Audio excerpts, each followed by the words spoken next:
Hey guys! Today we are answering your questions about your first time making love. Someone said, how should I prepare for my first time? As a girl or a guy?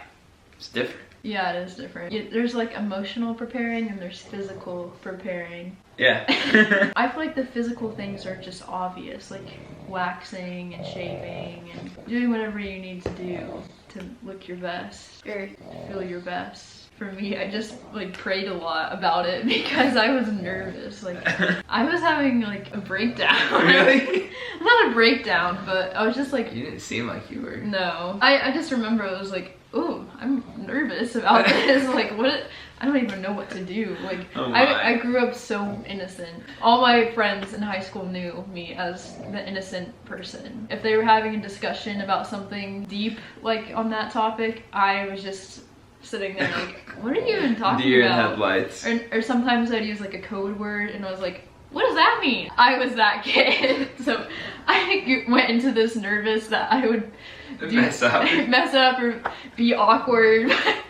It went just fine. I feel like all these people are asking questions because they're nervous and you're like, oh yeah, I was super nervous. No, I'm trying to be encouraging. Like, it's not that big of a deal. Like, you shouldn't be nervous. Especially if your partner is also saving themselves. You're gonna also be on the same page. Yeah, that is very true. For a guy, I don't think there was not a whole ton of preparation, I feel like. I think discussing as a couple ahead of time what your contraception plan is going to be. Because as a guy, you might have to buy something or wear something or, you know, just like knowing what you're about to go into. Yeah. Because I think that responsibility kind of falls on the guy. Like, you can't just show up and like expect a girl to be like on the pill or on, you know. Yeah, but if you're getting married, then surely you've talked about birth control. But if you haven't, here's your, you know, before the wedding night, do so. Yeah, just make sure you know about that. I'm worried of how my husband will view my body on our wedding night. What should I do? Just know that your confidence comes from God, not from the worldly standards. And then hopefully your husband loves you for who you are, not for your body. I'm sure he can tell just looking at you what your body looks like in general. You know what I'm saying? And then also something I did before a wedding, I would literally just stand in front of the mirror naked and like dance and stuff, you know, like I would strap my stuff, you know.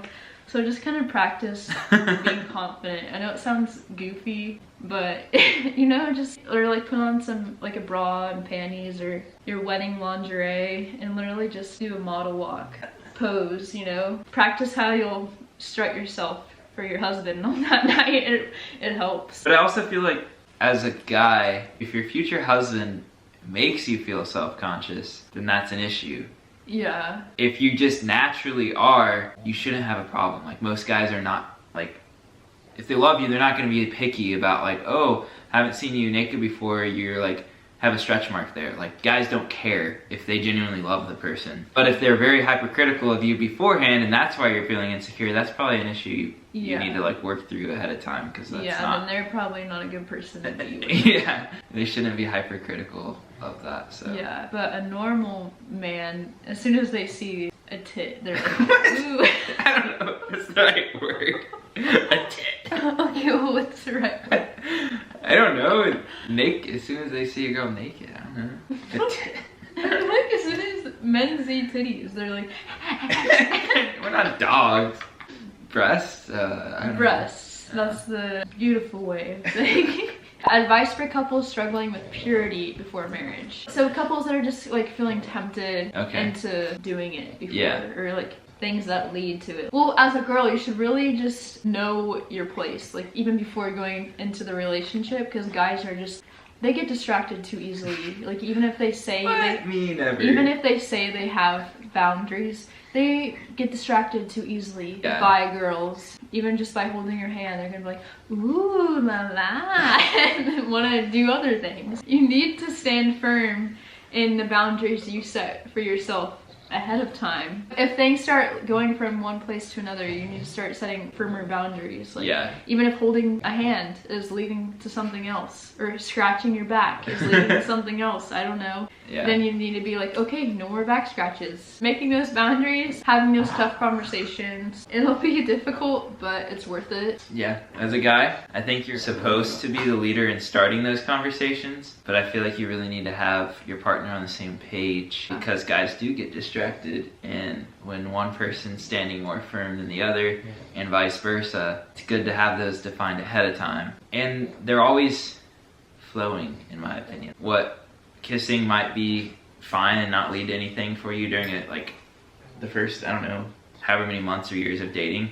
If it ever starts to lead into more temptation, maybe you put kissing in just like a peck on the cheek or something. Gotta walk them back as you know where your heart and your mind are going, I guess. How to deal with people making fun of you for making the decision to wait. I feel like it's harder for a guy, but it can be hard for a girl too, especially in high school, because a lot of girls do sleep around. I think if you're just standing firm in your morals and your own values, and you know who you are as a person, then it's not really that hard. But if you're struggling with your own character, then it can be hard. So just don't let it bother you. Yeah, I think the guys that make fun of you for it are normally doomed to like a less satisfying life in the long run. Guys that are just like fully seeking out, like doing it around or sleeping around, you know, in the long run, studies show you become less satisfied. So it's like, if you can just convince yourself that, not convince yourself, look at the stats that way and not be peer pressured in by people that that's what you should do, it's gonna lead to more satisfying for the rest of your life, as opposed to some temporary form of satisfaction that's like not gonna fulfill you at all, in the long run at least. Yeah. Like there's just a lot of dudes that started that thinking that way in high school, and they're like still thinking that way as like adults now, and it's like they haven't grown, they haven't done anything, they don't seem happy. Yeah. And it's like, I think there's a reason for that, and it's like if I had listened to those types of guys in high school, I would have made different decisions and probably not been happy where I am now. Also, if it's your friends that are making fun of you for that, get new friends. I feel like people who pressure you to have sex before you want to and to drink aren't friends that are good for you, because there's a multitude of reasons to not do those things. And if your friends are only seeking fun, they're not real like friends in the long run. They just want to be around you for a season of like what should be fun in life, but they're not actually like caring for you as a person and trying to build you up. They're just like here for entertainment. They're not going to be around forever if that's the case. If you wait till marriage, most likely you'll be more satisfied for a longer amount of time than the people that are just doing it like in a one-night stand, because they're never like actually satisfied. Yeah. You'll most likely be satisfied the rest of your life. Is your first time really that special? Yes. Yeah, it is. I feel like it's special because it's the person you've been waiting to be with, and you're becoming one. It's amazing across all the fronts. TV, films, all that, Hollywood, they might make it look a different way than what your first time will look like. Not to say to lower your standards, it's amazing and it is special. But I feel like some films do portray it, like how it is for us anyways. Like sometimes I'm like, wow, we should be in a movie. No, we shouldn't. No, but that's how I feel, is like, I feel like some people downplay their lives, and I'm like, I feel like we're good enough to be in a movie right now. Oh my. No, that's how I feel. Yeah, I guess where I'm saying for it, sometimes they make it all cinematic of like doing things that aren't just what you're comfortable with for your first time. Some movies are like, it's always loud, it's always however many or weird positions, or like starting in the kitchen and then ending there. Like, not all of those are always true all the time. A grand slam every time of everything you see in the movie happening, each time you have like intimacy. Yeah. It's like sometimes just one of those little pillars you see, and it does not, like, you have to expect everything you've always seen in Hollywood happen on your very first time. Yeah, but I feel like I hadn't even seen many movies with in them before we got married. That's a good thing. You didn't watch rated R movies most of your life. Like, a lot of rated R movies just have like... That's a good thing. Like, yeah, it is. People shouldn't watch those, especially before getting married. Yeah. I feel like I've seen most of them after getting married. Yeah. And I still am like, oh, I'm just gonna close my eyes. I don't see how people enjoy watching those. I don't know. Yeah, like our first time is gonna be completely different than your first time. Yeah. But I feel like a lot of people were like, oh, like it's gonna be 30 seconds or whatever, and that's not true. I feel like we're up all night almost. Yeah. And so which sucks. Don't let people discourage you that way. Yeah. You know? Don't. Yeah. I was like, that's so rude of them to even be discouraging us that way, in my opinion, ahead of time. It doesn't happen that way for, I don't know what percentage, but not for us. And then also the night goes on and you have multiple chances to like it's not just 30 seconds and done ever. Even if it was what you first started with, like even just 10 minutes later, you still have time to like try again. And I feel like your first time is like the first night of it all. Like you don't have to like cut yourself short and be like, oh, because this happened or whatever, it's all ruined. Like you're exploring something if you both never done it for like the very first time. And if like, thankfully ours wasn't like awkward, but like if it is for a little bit, just communicate. Like literally be like, this isn't doing it for me, this is uncomfortable, and then like switch it up. You have literally the whole night and then the whole rest of your lives for it to get more and more better. So not something to over stress about, I feel like. Yeah. Should I be scared for my first time? I don't think you should be scared for your first time. I was scared for my first time, but mainly just because I didn't know what to expect, and I don't know, I feel like I was more nervous than scared. I wasn't like, oh my goodness, I'm so scared, I'm so scared. Yeah. I was just nervous. I feel like there's a difference between those two. So yeah. I wouldn't be scared. You have the right to be nervous, but don't be scared. Yeah. And she keeps like saying, I didn't know what to expect, I didn't know what to expect. In my opinion, that's a blessing. Don't go looking up what to expect. Yeah. Like fully. Like a lot of guys especially, and I think it's a high percentage in girls, know too much going into it and like have been exposed to like things that are literally not like holy or like how your marriage should look. And I feel like not knowing what to expect is like a beautiful blessing. And it's like, if you showed up to the wedding night knowing like a bunch of things, I would be really confused and kind of freaked out about like, where are you learning all this? Like, it's okay to start from square one. It's basic anatomy. Like, just figure it out and go from there about what you enjoy. Like, don't say like, oh, I want to know what to expect, so I need to like figure out all these things and like look up everything. It's like, don't. Like, yeah. I literally did not look up anything. I didn't Google anything. I didn't research anything. I don't recommend doing that because I feel like it makes it even more special. Because if you think about it, the people in the olden days, I don't know why I said the olden days, but yeah, the people in the pre-internet, they didn't have Google to just research the body parts or how to have blah blah blah, the positions. Like, they just did it naturally. Now that's kind of how I wanted to experience it. Yeah. So I mean, I know some people do it or they learn from their friends, but I didn't even learn from my friends because I always just removed myself from those conversations. Yeah, and easier to do as a girl, I feel like. Yeah. As a guy, I feel like you end up going in with more knowledge than you should have at that point in time because of like locker room type talk that happens in high schools everywhere. It's like kind of sad, but don't go seeking it if it's not like provided to you or whatever. Not worth it. I feel like as a guy, there's nothing to be scared of. Like, I know like you mentioned, oh, they'll joke about you only being able to last a certain amount of time. So what if so? But like, just because someone says that about you does not mean that's gonna happen to you either. Just don't stress about it. Yeah. I feel like that's just a common joke a lot of guys make to each other, but I feel like it bothers me when people joke that way. Like, I'm like, you don't know anything about that person. If anything, you're just insecure about yourself. But should you have high expectations for your first time? I would say if you're gonna have an expectation, don't make it too high. I would say it's gonna probably meet or exceed your expectations regardless of how high they are, unless you're literally putting it on such a pedestal that like it would need to be like perfection in every possible way for it to be considered a success in your head. I don't know, like it was something I was extremely looking forward to. I don't know if that meant my expectations were super high or not. They were obviously met and exceeded significantly, so like, I don't know. I went in with no expectations, so I feel like my expectations were exceeded. I was just going with excitement, but no expectations. Yeah, don't try to overplan it or overthink about like how your night should look. I also think that you should plan the night. Like, if anything, try to get a nice hotel. And like also try to get like, if the hotel is able to do like a honeymoon or a wedding night thing where they put rose petals out. Ours didn't do that, but it was still like a really nice sweet. Yeah. And then the bride should come out in her lingerie and a robe. Yeah. Whatever. We prayed before we did it. Yeah. So basically just, I would say for sure have the expectation of making it a romantic night. Yeah. Definitely plan romance. I was more so saying don't like plan like, oh, we're gonna be over here, then we're gonna be over here, and then we're gonna, like, I'm gonna try this, and I'm gonna try that. Like, let that flow.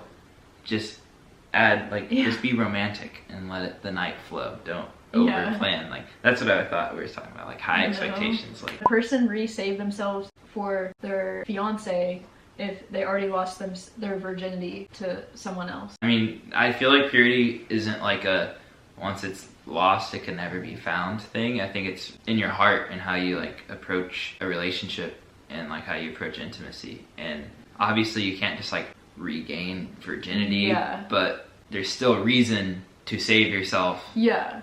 Even if you've lost it before. Yeah, and it'll be really special for your future spouse to save yourself. And I think your marriage will be blessed if you save yourself. And then also just pray that you won't compare yourself to the past person that you lost yourself to.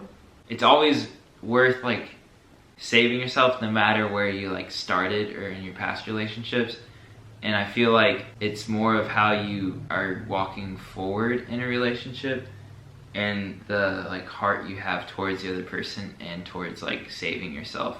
Because I think some relationships would honestly like break if you added it in before marriage, especially like when you're young. In any relationship, but especially when you're younger, introducing intimacy into a dating relationship can do more harm than good, actually. Especially in like young men, it can start to be using women as like a body or as a eye object as opposed to like getting to date and know their heart. So if you always allow intimacy into all your dating relationships, you don't know the guy's real heart or whether it's pursuing you or pursuing your body. So if you can date without the intimacy and only grow emotional intimacy, you know the guy is actually after your heart, not your body. Did we have any form of intimacy before we got married? I feel like we kept ourselves in pretty good check. I was definitely more pursuant than she would have been, and like if making out like just got not just like kissing or whatever, you know, like just like got into a headspace that it was like could lead to something, she was usually good at like just telling me to like stop and we just wouldn't make out anymore.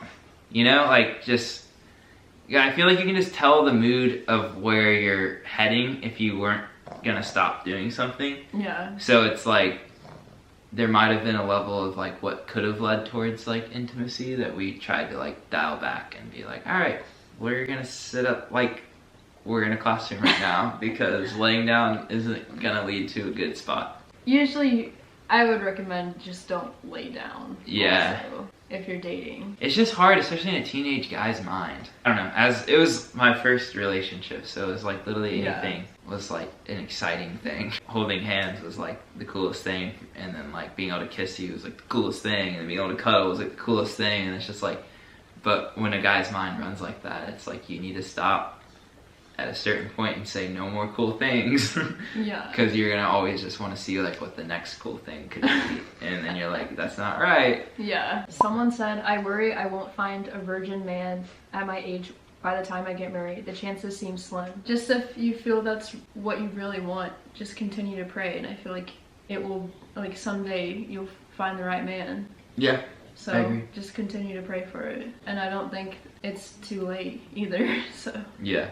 I think it kind of goes back, in my opinion, maybe this isn't the right answer you're looking for, but it's can you save yourself despite already losing your virginity, or have you ever lost it before? I think it's more about the heart of someone, regardless of whether they've lost it in their past, than it is if they've ever lost it at all. Like, I don't know what age, especially that you're talking about. Like, if it's like 25, 30, 40, like, depending on what age, it might be a small percentage of like no one ever losing it. But we know close friends that they both waited till marriage, and they were like high 30s, I think, when they got married. Yeah. So and they had 2 kids. It is possible. Yeah. And like, in my opinion, that is an obvious sign of blessing, because like how are two like late 30s having two healthy children? Like, yeah, after saving themselves, and like I just feel like God Yeah. blessed them because they wanted a family and they weren't gonna give up their morals to get a family early or to start something they shouldn't, and then they both found each other and now they have a beautiful family. So Yeah. I wouldn't say that should be your only criteria. I think it's beautiful when it happens. I think it should like